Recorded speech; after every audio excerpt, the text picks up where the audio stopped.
Deməli, Şeyx Heydər öldürüldükdən sonra 10 oğulları Yaqub Padşah tərəfindən atlı zindana, Ərdəbil hakiminin ərazisisə müsaade olur Ağqoyunlar tərəfindən. Bu Ağqoyun dərsində demişdik izah edəndə. Və Şeyx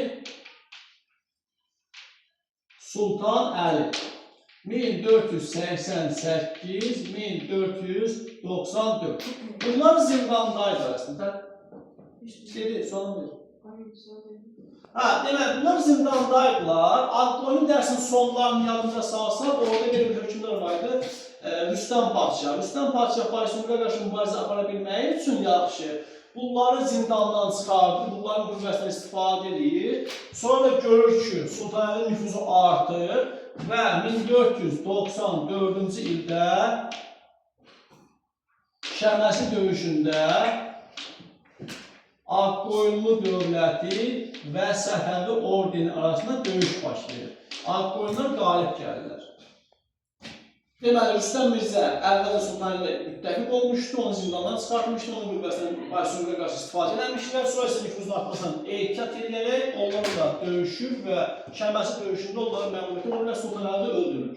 Sultan Əli döyüşə girməmişlərin qabaq bilirdi ki, ehtimal edirdi ki, öləcək.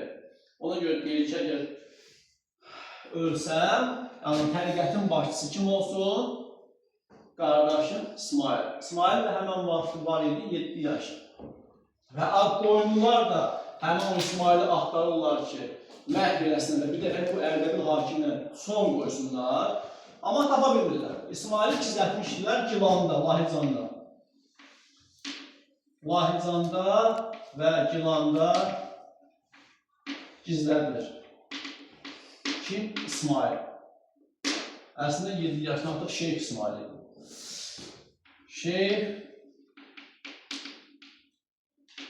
İsmail 1494-1501-ci ilin payızına qədər şeyxdir, sonra isə şah olacaq. Deməli, buna aiddir 1499-cu ildə Gilanı tərk edir və Ərdəbilə gəlir. Məqsəd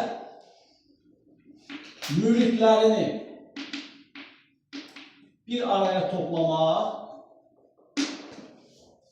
davamçılarını, ardıcılarını bir araya toplamaq, bir də Azərbaycanda siyasi hakimiyyəti ələ keçirmək.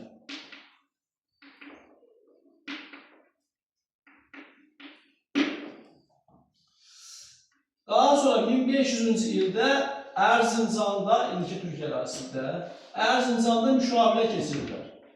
Erzincan müşavirəsi.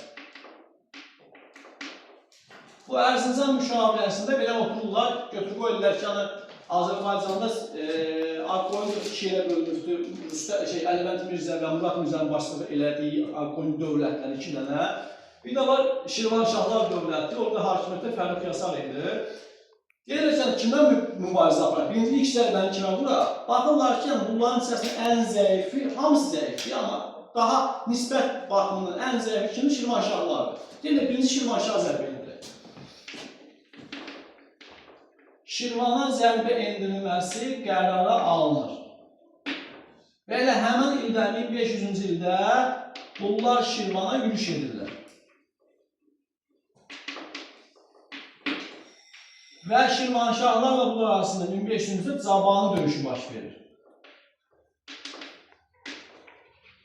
Səfəvi ordeni və Şirvanşahlar dövləti.